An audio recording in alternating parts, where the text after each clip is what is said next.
Let's just be real for a minute. Has life ever felt, well, completely overwhelming?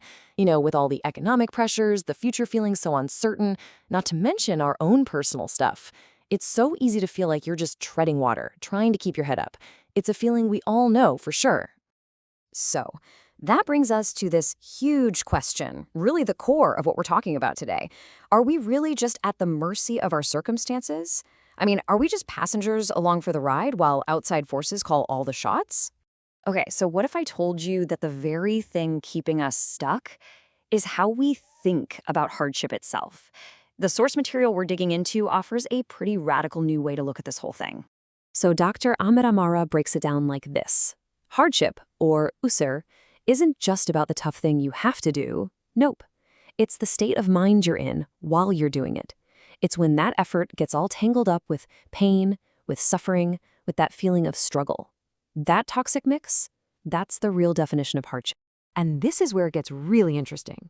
This leads to a profound new idea. Ease isn't about avoiding work or kicking your feet up. It's about finding a completely different way to show up for that work. It's a total shift in our internal game plan for tackling life's challenges. Now check this out. This slide really lays out the new math. Look, both paths, hardship and ease, they both require efforts. You can't get around that part. The real game changer is the emotion you bring to the table. When you mix effort with pain, you actually move further away from your goal. But when you combine that same effort with enjoyment, or even just acceptance, that's yush, you actually get closer to your goal and way faster.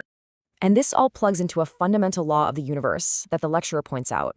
Opposites always exist together. You're never going to find a situation that's 100% bad or 100% good. So in every single moment of hardship, there's a little seed of ease right there with it. Our job isn't to create ease out of thin air. It's to get really good at finding the ease that's already there. So how in the world do we do that? Well, the number one skill, the key that unlocks this whole thing, is what's called psychological flexibility. It's basically your ability to adapt your inner world, to pivot your mindset no matter what craziness is happening on the outside. And it really comes down to 3 practical skills. First, you've got to embrace the pain. Yep, you heard me. Don't run from it. Let yourself actually feel those tough emotions, trusting that ease is on the other side. Second, you shrink the problem's impact. Go ahead, try this right now. Put your finger right up against your eye.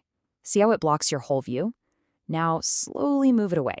It becomes this tiny little thing in a much bigger world. That's what we do with our problems. We hold them way too close.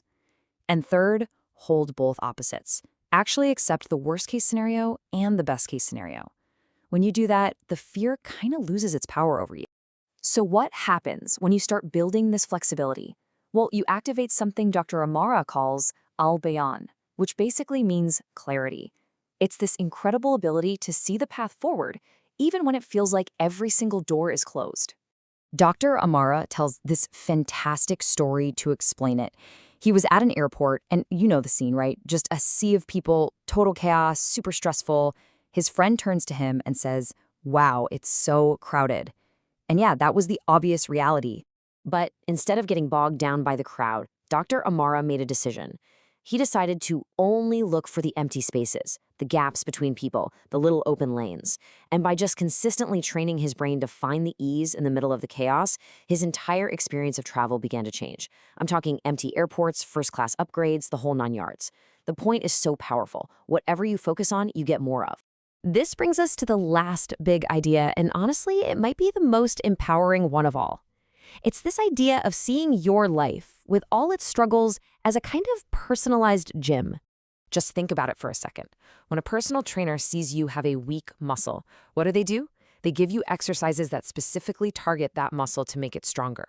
Well, this idea suggests that life works the exact same way.